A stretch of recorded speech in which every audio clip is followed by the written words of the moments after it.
আলহামদুলিল্লাহ, আলহামদুলিল্লাহ। এই পৃথিবীতে মানুষের অবস্থান খুব অল্প সময়ের জন্য। এখন হাইটা হাইটা ভিডিও করে দেখাইতে হবে আর আল্লাহ বলতে হবে, তাহলে সেই মানুষ এই দেখবো। পৃথিবীর যে দৃশ্য নয়নাভিরাম, হ্যাঁ, এখানে আমাদের কই এখানে এটা আছে ওইটা আছে। কতদিন থাকবো, কয় মুহূর্ত থাকবো কেউ জানে না। তারপরেও আমরা বিরাট আশা বুকে বেঁধে রাখি। মনে হয় এই পৃথিবী আমাদের একমাত্র স্থান, আর কোথাও যেতে হবে না। কিন্তু সত্যি মৃত্যু যখন এসে যাবে তখন আর এই পৃথিবীতে অবস্থান করার কোনো সুযোগ নাই, সবাইকে চলে যেতে হবে। তবে হে মানুষ, যাই কিছু করো আল্লাহকে স্মরণ করো, যিনি স্রষ্টা, তার কাছে ফিরে যেতে হবে।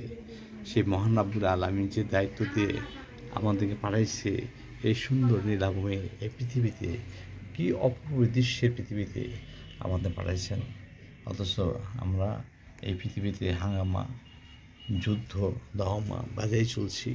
এই যে মধ্যপ্রাচ্যে যে যুদ্ধগুলো হচ্ছে, সেই যুদ্ধের ঘটনাগুলো অত্যন্ত দারুণ, অত্যন্ত কঠিন, অত্যন্ত ভয়াবহ। শুধু হত্যা, রক্তপাত, মানুষকে পৃথিবীতে বিদায় করা। আল্লাহ এই বিধান কোরআনে দেন নাই।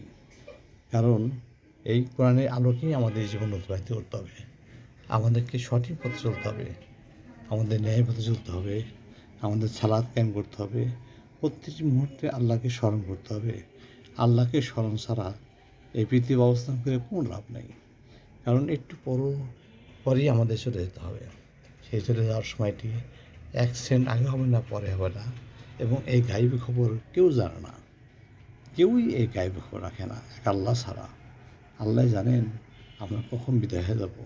সুতরাং আল্লাহকে স্মরণ করে প্রতি মুহূর্তে চোখের জল ফেলে আল্লাহ কাছে ক্ষমা চাই, আল্লাহ কাছে মাপ চাই।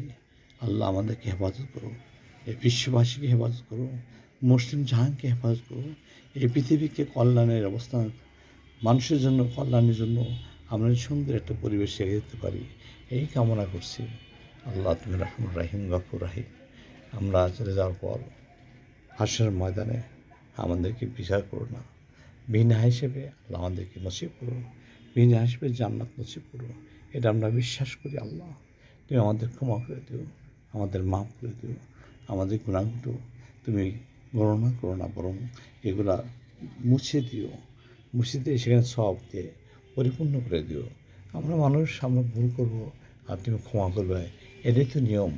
আল্লাহ তোমার ক্ষমা চাই, আল্লাহ আমাদের মাফ করে দিও, আল্লাহ আমাদেরকে মাফ করে দিও, আল্লাহ আমাদেরকে মাফ করে দিও, আমাদের বংশধরকে মাফ করে দিও আল্লাহ।